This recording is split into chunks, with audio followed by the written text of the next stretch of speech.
Okay, so I thought about making this video when I was trying to find stuff online that would help explain the concept of reverse culture shock. Why are Lydia and I having such a difficult time readjusting to our home culture now that we're back in America? And I looked online and I found a few funny parodies, but we just decided it might be best to try to explain some of the things that we've become accustomed to in the 8 years that we've been in and out of Turkey.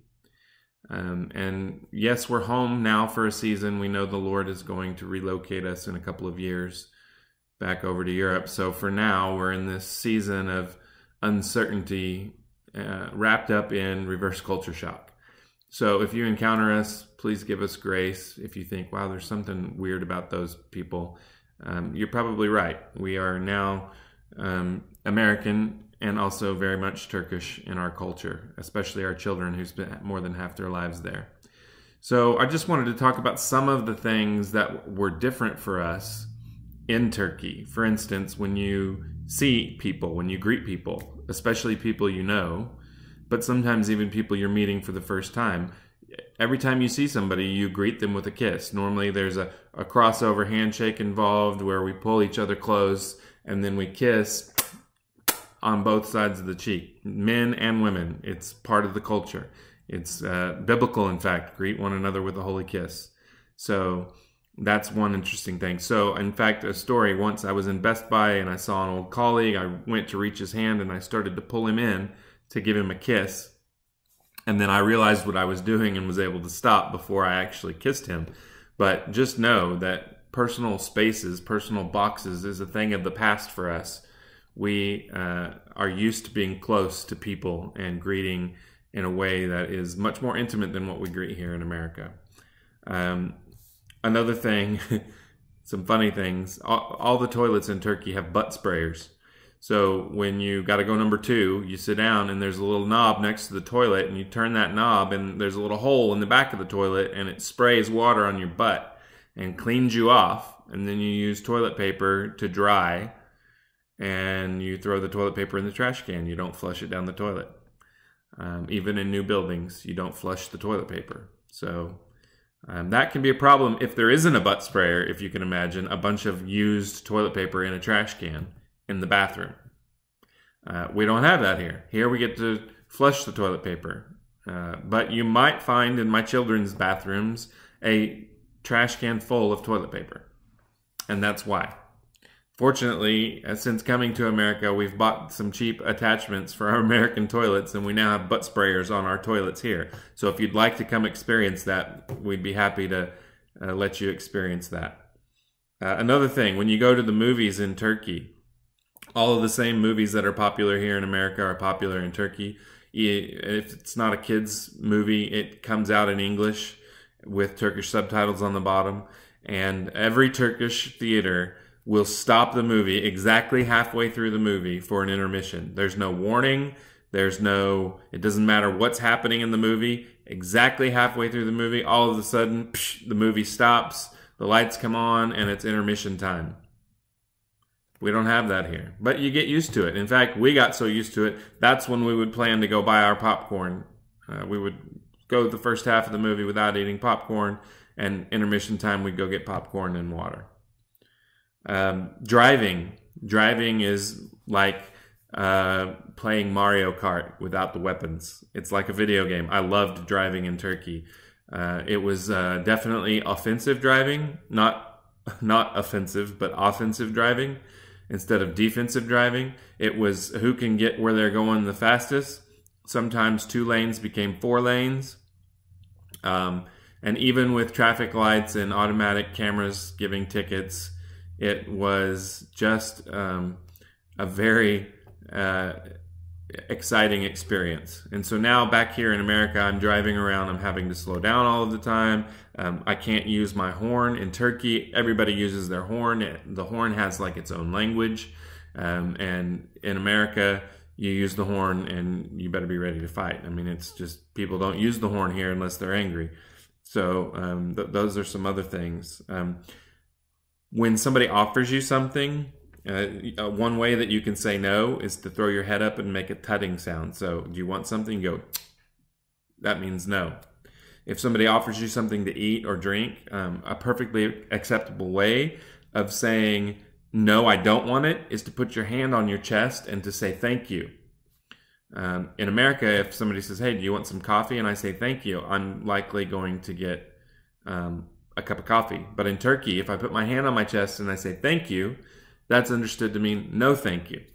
And so I find myself all of the time in America, wherever we are, putting my hand on my chest to tell somebody no thank you. And I've been doing it for 8 years, so it's going to take a while to change, if it ever does change. But if we're having a conversation and you see me put my hand on my chest and say thank you, that means I don't want whatever it is that you've just offered me. Something else is that price is negotiable. In Turkey, you go to the farmer's market or you go to buy something, you're always going to be able to negotiate the price. And so haggling is built into the culture.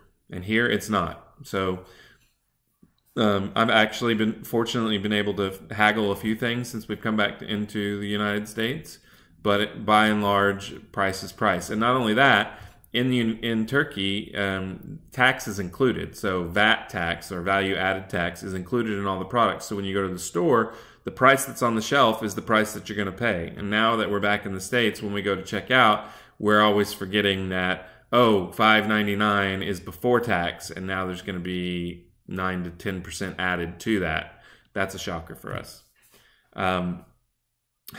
When you enter a house in Turkey, you always take your shoes off. Nobody wears shoes in the house. But they always have slippers to give you. Who knows how many hundreds of people have worn those slippers before you put them on? But they have slippers that you will put on after you take your shoes off when you enter a house. And sometimes when you have a large number of people over at your house, the entranceway to your house looks like a shoe store. I remember once opening my door. We were having home group in our house. I opened my door, and I think there were about 45 to 50 pairs of shoes sitting right in front of our front door. And it was a mess, but it was a perfect picture of the culture of taking shoes off. Something else in Turkey, everybody has a title. And this is their way of deciding how to interact with people. So, for instance, anybody who's older than me, as long as they're not like uncle old, I would refer to them as big brother. So it would be, for instance, Murat Abi would be Big Brother Murat. Same for me. Anybody I'm older than, they refer to me as Big Brother. If they're uncle old, then they refer to me as uncle, which would be Caleb Amca. So a lot of my friends' children refer to me as Uncle Caleb Amca. Or if they find out that I've taught in the university before, then they refer to me as Hoca or Hocam, which means teacher or my teacher.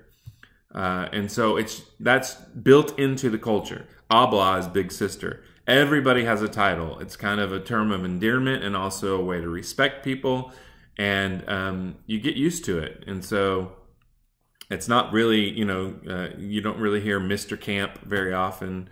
You do in official settings. But relationally, relationships are so quickly formed and so deeply formed that those terms of endearment are used, and it's a really cool thing.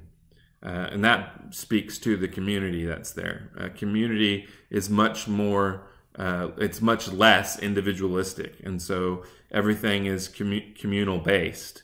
For instance, when we were moving from Turkey, we had like 30 people in our house helping us pack up and leave, and we had others who wanted to come, and we had to turn them away. People are always willing to help. You can be lost on the street and ask directions to somebody, and they'll stop what they're doing and walk 3 miles with you to show you where you need to go. A very hospitable culture, very warm-blooded culture. Food is another thing. The food there is fresh and amazing. Not that it's not fresh here in the United States, it's just different in Turkey. We've gotten used to olives and cheese and cucumbers being a normal part of breakfast. We've gotten used to, even though we're on a diet now, bread being included in every meal. In fact, I have Turkish friends that say it's not a meal if it doesn't have bread. And back to breakfast. In Turkey, you don't say I had breakfast or I ate breakfast. You say I did breakfast. It's a verb. because breakfast is such a cultural event. On the weekends especially, a lot of Turks go just outside of the town that they live in into a close village, and they have breakfast. And that breakfast normally involves 20 to up to 40 different breakfast items with pastes and jams and cheeses and breads and eggs, all kinds of varieties together. And they sit around and they have breakfast for 2 hours or more while they drink tea and talk and relate to one another. Not a lot of cereal in Turkey. It is there. Kellogg's is there.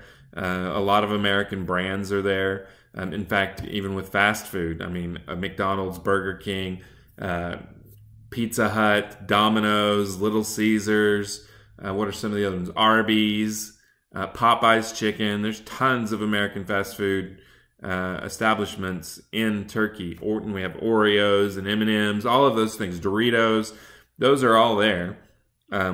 But they're just not a huge part of the culture. Like cereal. Cereal's not a common breakfast item in Turkey. Thankfully, we had it for our kids. And so that helped a lot in some of our transition there.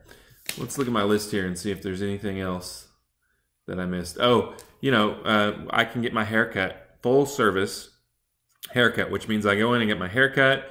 I will get my nose and my cheeks waxed, sometimes my inner ears waxed. If I don't get my inner ears waxed, they'll light a cotton ball on fire and smack it all around my ears to burn off the hair. I can get a shave with a razor all the way down, or I can get my beard or my goatee styled. And in the process, I'm going to get a massage on my shoulders. I'm going to get my hair washed, and I'm going to get my hair conditioned. And then when I'm done, I'm going to get another head massage with some lemon oil. And then I'm going to get a greeting when I'm done. Salat Lerolsun. Every time I get my haircut. And I can do that all for about $5.50. So coming back to America and taking my kids to get a haircut and having to pay $16 a piece has been quite a shock. Now, those are just some of the things. There are many, many, many more things that we experienced living in Turkey. And so coming back to America, our own home culture, many things that seem normal or that are normal don't seem right to us. And by right, I just mean different. And so one of the things that helped us adapt while we were in Turkey is that instead of saying they do that differently and it's wrong, we would just say it's different and not wrong. And now we find ourselves saying that here while we're back in America. It's different, it's not wrong. We feel like foreigners in this land at the moment. And so reverse culture shock is kind of a blind thing because we don't look like foreigners. We look like we fit in and that we should be fully functioning members of the society here. But in many ways, we're still looking around, trying to get our feet and trying to figure out exactly how we need to operate in this land that we've lived in before. And that's our home culture. But that feels so very different to us now. So we just ask, if you encounter us along the way, and you wonder why we're doing things a certain way or whatever, that you would give us grace as we readjust to the culture of America. And we'd love to teach you or help you experience the culture of Turkey. We'd love to do community with people. So if that's something that interests you, please let us know. We'd be happy to connect and see what happens. Thanks for listening. Bye.